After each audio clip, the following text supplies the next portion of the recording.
Connaissez-vous la CADA et ses différentes missions?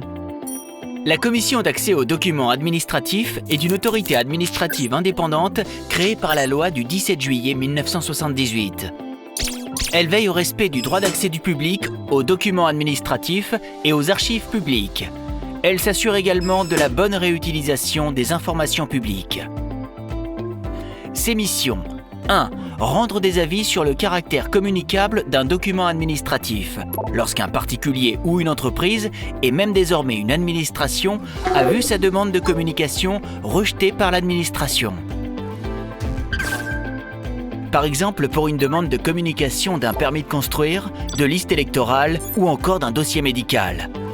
Bref, tous les documents produits ou reçus par l'administration, qu'il s'agisse d'une administration de l'État, d'une collectivité locale, d'un établissement public, mais aussi de toute personne privée chargée d'une mission de service public. 2. Conseiller les administrations.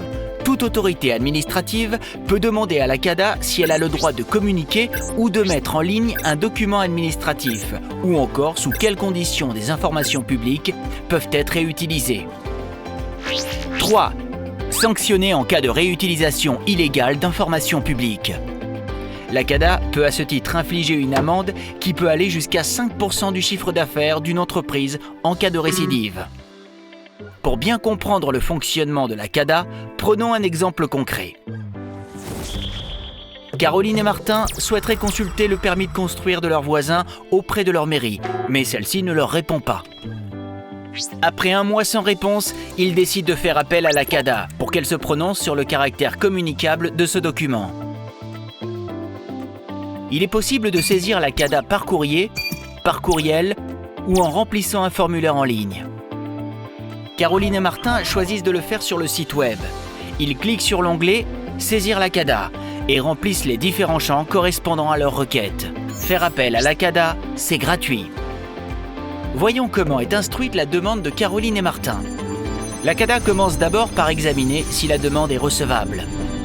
Si oui, elle ouvre un dossier et lui attribue un numéro.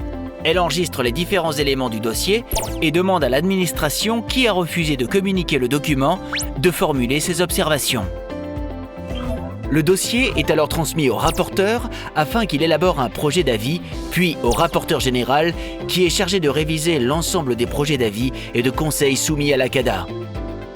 Le dossier est ensuite examiné, en fonction de sa difficulté, par le collège des membres de la CADA, ou pour les plus simples, par le président seul qui émet un avis sur le caractère communicable du document. Un dossier de permis de construire est un document communicable. La CADA rend donc un avis favorable. Après relecture, l'avis est notifié au demandeur et à l'administration en question. En cas de confirmation par l'administration de son refus de communication, Caroline et Martin pourront saisir le juge administratif. La CADA est en effet un recours préalable obligatoire à tout recours contentieux. En revanche, si l'administration décide de suivre l'avis favorable de la CADA, Caroline et Martin pourront enfin consulter le permis de construire. En tant que personne physique ou morale, privée comme publique, vous pouvez accéder à des documents de nature très diverse, comme par exemple archives publiques, informations environnementales, marchés publics, budget et compte d'une collectivité territoriale, code source, algorithmes, dossier fiscal, etc. La transparence est le mot d'ordre de la CADA. Afin de la promouvoir, elle met à disposition sur cada.data.gouv.fr l'ensemble de ses avis et conseils depuis 2012. À bientôt sur cada.fr.